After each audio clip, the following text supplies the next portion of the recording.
2019 aura été marqué par de nombreuses manifestations dans le monde entier. Point commun à tous ces mouvements populaires, la lutte contre les inégalités, contre la corruption et pour la liberté politique. La plupart de ces mouvements sont nés au même moment, s'inspirant les uns des autres sur la façon d'exprimer leur démarche et de continuer à se battre pour leurs idées.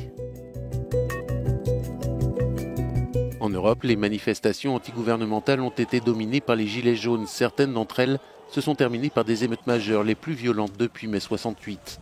Poussés dans la rue par la hausse du prix de l'essence, les manifestants ont accusé le gouvernement d'ignorer les besoins des citoyens ordinaires. Il y a trop de distance entre les plus riches et les plus pauvres. C'est plus tenable. Peut-être qu'on peut réussir à changer le système et à l'améliorer.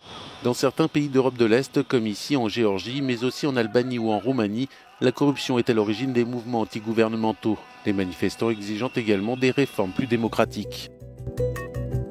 En 2019, il y a même eu un printemps latino-américain au Chili. Tout a commencé par une augmentation des tarifs du métro, la goutte d'eau qui a fait déborder le vase. La frustration face au coût élevé de la vie a alimenté la colère de milliers de personnes.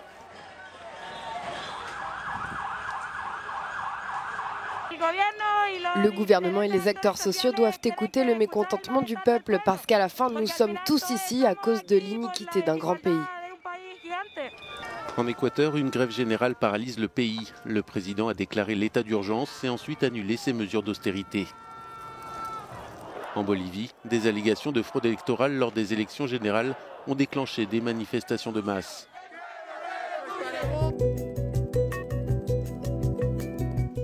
Une augmentation surprise du prix du carburant a été l'étincelle qui a poussé des centaines de milliers d'Iraniens dans tout le pays à protester contre le gouvernement.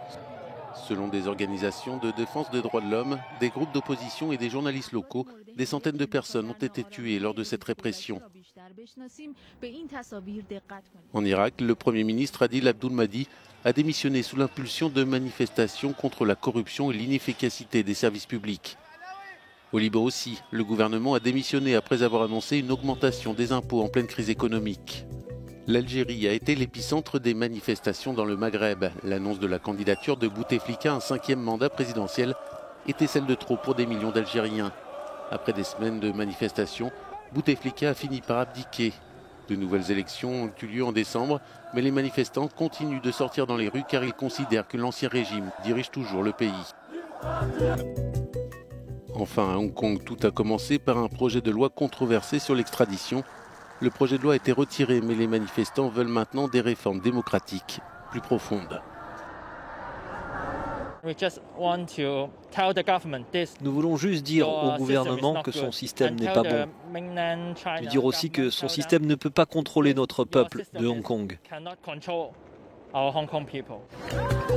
Les troubles à Hong Kong sont loin d'être terminés. Les manifestations internationales rassemblent moins de monde mais se durcissent et devraient perdurer tout au long de 2020.